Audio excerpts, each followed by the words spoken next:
नमस्कार, स्वागत है आपका, आपके साथ मैं दीपेश बर्गन। आज देश का बजट पेश होने जा रहा है। वित्त मंत्री के तौर पर निर्मला सीतारमण 5वीं बार अपना ये बजट पेश करने वाली है। इस बार के बजट में बहुत कुछ खास रहने वाला है। हर वर्ग को इस बार के बजट से खास उम्मीदें हैं। हर वर्ग इस बार के बजट पर टकटकी लगाए देख रहा है कि इस बार उसके लिए क्या खास रहने वाला है। तो चलिए अब हम आपको बताते हैं कि इस बार के बजट में आपके लिए क्या खास रह सकता है। इनकम टैक्स में छूट संभव है। नौकरी पेशा के लिए इस बार के बजट में ये खास बात देखने को मिल सकती है कि इनकम टैक्स में आपको छूट मिल सकती है। नौकरी पेशा वर्ग को 2.5 लाख से 5 लाख तक की छूट इस बार के बजट में मिल सकती है। इससे इतर महिलाओं को 10 लाख तक की छूट मिलने के अनुमान लगाए जा रहे हैं। इस तरह के संकेत मिल रहे हैं। होम लोन ब्याज पर 5 लाख की छूट संभव है। यह भी एक बहुत अच्छी बात है, क्योंकि लगातार सरकार इस दिशा में काम कर रही है कि लोगों का अपना एक आशियाना हो।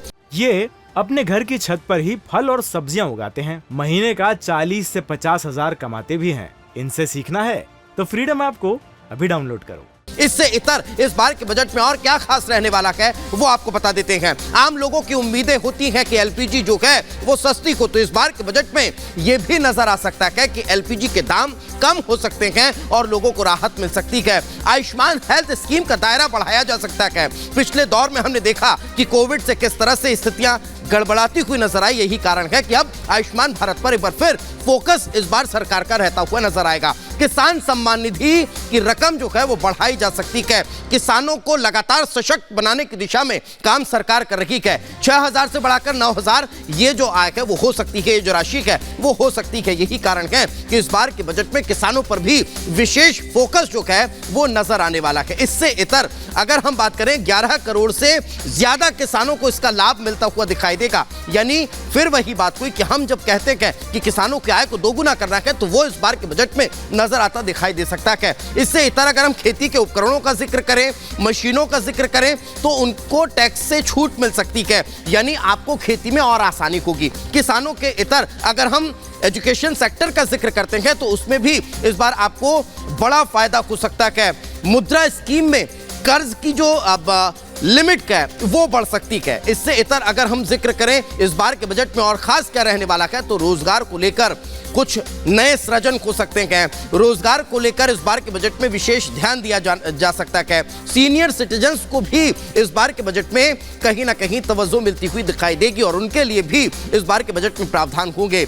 नई वंदे भारत ट्रेन का ऐलान हो सकता है। वंदे भारत जिस तरह से भारत में लगातार सफर कर रही है उसका भी फायदा हो सकता है। इससे इतर और क्या इस बार के बजट में रहने वाला है वो भी हम आपको बताएंगे और किस तरह से इस बार का बजट खास रहने वाला है यह अपने आप में बेहद महत्वपूर्ण है। रेल किराए में बुजुर्गों को जो है वो रियायत मिल सकती है। इस बार के बजट में इस बात का ध्यान दिया जा रहा है कि अगर रेल किराया अगर बढ़ रहा है तो उसको लेकर भी थोड़ा सा अब विशेष ध्यान उस पर हो, फोकस उस पर हो। रुक करते हैं हमारी सहयोगी प्रियंका का। प्रियंका, इस बार के बजट से लोगों को खासी उम्मीद और क्या मिल सकता है वो लगातार हम बता रहे हैं। बिल्कुल, देखिए ठीक कहा दीपेश आपने। चाहे वो खास वर्ग हो या आम वर्ग हो, हर किसी को बहुत उम्मीदें हैं। आज सुबह 11 बजे देश का आम बजट पेश होने जा रहा है। वित्त मंत्री निर्मला सीतारमण लोकसभा में इस बजट को पेश करेंगी और सबकी निगाहें इस पर है कि आज क्या कुछ उस पिटारे से निकलता है, क्योंकि अगर मोदी सरकार के दूसरे कार्यकाल की हम बात करें तो आज ये आखिरी बजट होगा। 11 बजे लोकसभा में बजट पेश किया जाएगा और अभी दीपेश लगातार आपको ग्राफिक्स के जरिए बता रहे थे कि कौन कौन सा वो वर्ग होगा जहां पर ज्यादा रियायत की उम्मीद की जा रही है। अगर भविष्य के लिए देखें तो क्या कुछ नई योजना होगी, क्या बजट में हो सकता है राजस्व, आय और खर्च का हिसाब भी, क्या इस बजट में इसका जिक्र होगा। आने वाले सालों की योजना बनाना भी क्या इस जो बजट की है वो मुख्य तौर पर बातें होंगी। पिछले साल जो खर्च हुआ क्या उसका ब्यौरा भी इस बजट में दिया जाएगा या नहीं। भविष्य के लिए क्या कुछ योजना तैयार की गई है। मुख्य तौर पर अगर नौकरी पेशा लोगों की बात करें तो उनको कितनी रियायत मिल सकती है, कितनी राहत मिल सकती है, सबकी निगाहें इस पर टिकी हुई हैं। ऐसे में टैक्स स्लैब में क्या कुछ बदलाव होता है ये भी देखना होगा और इसी पर विशेषज्ञों की भी अलग अलग राय प्रतिक्रियाएं सामने आ रही हैं। बिल्कुल, तो इस बार का बजट बेहद खास रहने वाला है। रिपब्लिक भारत की पूरी टीम तैनात है और हम आपको हर अपडेट देते रहेंगे बजट से जुड़ी हुई। सबसे पहले अमित का रुख करते हैं। अमित, इस वक्त आप कहां पर और बजट को लेकर क्या चर्चा? गुड मॉर्निंग, नमस्कार, बहुत बहुत स्वागत है। मैं अमित सिंह और ग्राउंड जीरो से बजट की हर बारीकी हम समझाएंगे। दिल्ली एनसीआर के बेहद करीब एक गांव में है जहां पर यह समझ में आएगा कि आखिर बजट में क्या कुछ रहने वाला है। आम आदमी के लिए किसान सम्मान निधि की जो सीमा वो बढ़ेगी कि नहीं बढ़ेगी, आयुष्मान भारत से मिलने वाला फायदा बढ़ेगा कि नहीं बढ़ेगा, और कृषि संयंत्रों को लेकर सरकार जो सब्सिडी देते आई है उस सब्सिडी में इजाफा होगा या नहीं, साथ ही साथ सीनियर सिटीजन के लिए क्या रहने वाला है। हालांकि जो कृषि से आय होती है वो टैक्स फ्री है, लेकिन देखिए गांव के समाज के तमाम बुजुर्ग, सीनियर सिटीजन, युवा हमारे साथ यहां पर जुटे हुए हैं। जमीन से सबसे बड़ी कवरेज हम आपको बजट पर दिखाने जा रहे हैं। बजट ऐलान की हर बारीक चीजें आपको समझाएंगे, लेकिन सबकी निगाह रहने वाली है एमएसपी पर भी बात होगी कि जो मिनिमम सपोर्ट प्राइस है, किसानों को उनके उत्पादन का जो पैसा मिलता है, क्या उस लिस्ट में कुछ और जो अनाज है उनको शामिल किया जाएगा। सबसे ज्यादा खर्चा होता है कृषि संयंत्रों पर। कंपोस्ट खाद क्या सस्ती होगी, गेहूं चावल के जो जब बेहन पड़ने का वक्त आता है, जुलाई में जब गेहूं कटता है, उस वक्त किस तरह की सहूलियतें मिलेंगी। साथ ही साथ गंगा किनारे जो गांव बसे हैं उनका जो 5 किलोमीटर का दायरा है, उस जमीन को सुधारने, उसकी हालत बेहतर करने के लिए क्या कुछ सरकार करने वाली है, इस पर फोकस रहेगा। और साथ ही साथ किसान सम्मान निधि की जो सीमा है, 2-2 हजार रुपए हर 4 महीने पर मिलते हैं, क्या उसकी सीमा बढ़ेगी। कुछ लोग यहां पर मौजूद हैं, कुछ युवा भी हैं।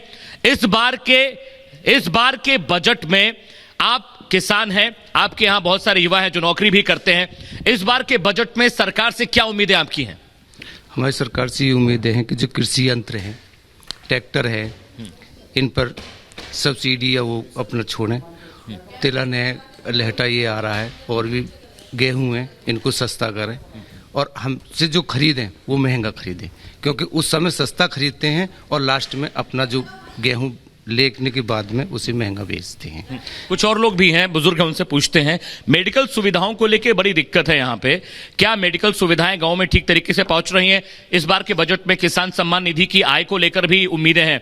आपको क्या बजट से उम्मीदें हैं?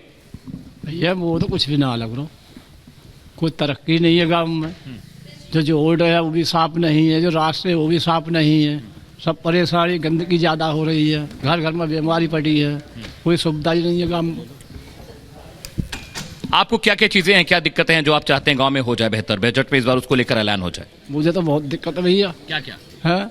मुझे तो इतनी दिक्कत है, जो गरीब लोग हैं उनके लिए कोई सहायता नहीं है, कुछ नहीं मिल रहा। जी बिल्कुल बिल्कुल अमित, यानी समझा जा सकता है कि हर वर्ग, किसान वर्ग का जिक्र कर लीजिए, ग्रामीण सेक्टर का जिक्र कर लीजिए, हर इंसान की इस बार उम्मीदें हैं कि इस बार का बजट उसके लिए कुछ नया लेकर आएगा। भोपाल का रुख करते हैं, सत्यविजय हमारे साथ जुड़े हुए हैं। सत्यविजय, आप इस वक्त कहां पर और लोगों की क्या उम्मीदें हैं इस बार के बजट से? जी हाँ, देखिए दीपेश, मैं इस समय भोपाल के शाहपुरा पार्क में हूँ और सबसे बड़ी बात यह कि लोग मॉर्निंग वॉक करते करते भी, एक्सरसाइज करते करते भी बजट पर चर्चा कर रहे हैं। उन्हें उम्मीद है कि बजट से कुछ उनके लिए अच्छा होगा। यहाँ तमाम वो लोग हैं जो एक्सरसाइज कर रहे हैं और मॉर्निंग वॉक करना है। मैं उनसे बात करूंगा कि उनको क्या उम्मीदें हैं। सर, आज 11 बजे देश का बजट पेश होने वाला है, क्या उम्मीदें हैं आपको? हमें लगता है कि मध्यम वर्ग के लिए थोड़ा सा महंगाई से राहत मिलनी चाहिए, क्योंकि मध्यम वर्ग की आमदनी थोड़ा बहुत कम होती है, तो उनके लिए थोड़ा सा राहत भरा होना चाहिए। जैसे लाइक गैस सिलेंडर महंगे होते जा रहे हैं, तो आम बजट से हमें यही संभावना है। और बाकी बढ़िया है, सरकार बहुत बढ़िया काम कर रही है। ठीक है, और लोग हैं, मैं उनसे बात करता हूँ। सर, आप भी यहाँ पर मॉर्निंग वॉक करते करते मैंने देखा कि आप लोग बजट पर चर्चा कर रहे थे। क्या उम्मीदें हैं आपको कि किस तरह का होगा मोदी सरकार का ये बजट? मोदी सरकार का बजट बहुत बढ़िया बजट चल रहा है, बहुत अच्छा चल रहा है, ऐसे ही चलते रहना चाहिए। इससे उम्मीद है कि आगे बहुत अच्छा चलेगा। अच्छा, तो आज लगता है आपको मिडिल क्लास को राहत मिलेगी? हाँ, आज मिडिल क्लास को बहुत अच्छी राहत मिलेगी। चलिए, और लोग हैं। सर, आप भी यहाँ पर हैं, युवा हैं, नौकरी पेशा हैं, क्या लगता है आज जो बजट आ रहा है, क्योंकि 2024 में चुनाव भी है, तो ऐसी उम्मीदें हैं कि ये जो बजट है ये सबको खुश करने वाला? नहीं, सभी को खुशी होगी इससे, तो जाहिर सी बात है कि सभी के लिए सुकून मिलेगा इस बजट से और अच्छा साबित होगा। महंगाई से कुछ राहत मिलेगी लग रहा है आपको? अब मोदी जी जो करेंगे अच्छा ही करेंगे। अच्छा, हाँ, आपको पूरी उम्मीद है मोदी जी? हाँ। तो देखिए, ये वो तमाम लोग हैं जो शाहपुरा जो पार्क है यहाँ पर, लेक के किनारे यहाँ पर मॉर्निंग वॉक करने आते हैं, और मॉर्निंग वॉक करते करते यहाँ पर चर्चा हो रही थी कि बजट कैसा होगा। इसी को लेकर हमने यहाँ पर रुकने की और इन लोगों से बात करने की कोशिश की, और सभी का ये कहना है कि इन्हें भरोसा है कि जो बजट आएगा वो आम आदमी के लिए राहत भरा होगा। बिल्कुल बिल्कुल सत्यविजय, कहीं ना कहीं समझा जा सकता है कि हर वर्ग को इस बार के बजट से उम्मीदें हैं, खास उम्मीद हर वर्ग इस वक्त लगाए हुए है। सुजाता का रुख करते हैं। सुजाता, इस वक्त क्या आप देख पा रही हैं और किस तरह का इस बार का बजट रहने वाला है? क्योंकि हर इंसान ये चाह रहा है कि इस बार के बजट में उसके लिए कुछ खास हो, और जब अगर हम मोदी सरकार के दूसरे कार्यकाल के अंतिम बजट का जिक्र करते हैं, अंतिम पूर्ण बजट का जिक्र करते हैं, तो फिर लोगों की उम्मीदें और बढ़ जाती हैं। सुजाता, ये अपने घर की छत पर ही फल और सब्जियां उगाते हैं, महीने का 40 से 50 हजार कमाते भी हैं। इनसे सीखना है तो फ्रीडम ऐप को अभी डाउनलोड करो।